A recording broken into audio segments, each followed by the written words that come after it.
இவரு என்னன்னா மாட்டுக்கு மாநாடு, ஆட்டுக்கு மாநாடு, அப்புறம் மரத்துக்கு மாநாடு, இப்படி ஓட்டில்லாத பிராணிகளுக்கெல்லாம் மாநாட போட்டு இருக்கிற 1-2 லட்சம் ஓட்டையும் விட்டுக்கிட்டு நடுத்தருவுல நிக்க போறாரு. வணக்கம் தாப்ல, மாடு பேசுறேன்.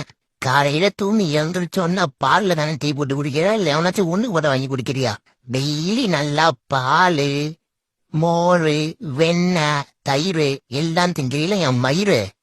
நாங்க எல்லாத்தையும் நல்லா தின்னாதாண்டா எங்க பால், தயிர், மோர் எல்லாத்தையும் நீ நல்லா திங்கலாம். வந்துட்டான் மைக்க பார்த்தோன்னு ஆட்டிக்கிட்டு பேசுறதுக்கு. மானா என் தேர்ந்தெடுக்கப்பட்ட தற்குறி, ஏண்டா மூளையை எங்கேயாவது கலட்டி வச்சுட்டு வந்துட்டியாடா? நாங்க போடுற புழுக்க கூட மண்ணுக்கு உரமாகும்டா. ஆனா உன்ன மாதிரி ஆளுங்க தாண்டா ஒன்னத்துக்கும் உதவா கிடையாதுக்கீங்க. ஞாயிற்றுக்கிழமை காலையில கறி கடையில காய்கிற கறிய சண்டை போட்டு வாங்கிட்டு வந்து வீட்டுல நல்லா சமைச்சு சாப்பிடுறது. இதுல காலி அப்படியே அசைவமே சாப்பிடாத மாதிரி நடிக்கிறியடா. எப்பா கரெக்டா இருந்தா பொறட்டா. உனக்கு ஹாஸ்பிட்டல் மரம் பேசுறேன். மரம் நாங்க இல்லைன்னா உனக்கு சுத்தமான காத்து சூத்துல இருந்தா வரும். உன்னால முடிஞ்சா நான் மரத்தை நட்டு வை, இல்லைன்னா முன்னாடியும் பின்னாடியும் பொத்திக்கிட்டு ஊட்டுக்குள்ளே உட்காந்து. அந்த மனுஷன் உங்களுக்கும் சேர்த்து தாண்டா பேசிக்கிட்டு இருக்காரு. ஏன்டா இப்படி கேமரா பார்த்தோம் இப்படி பத்தினி வசம் போடுறீங்க?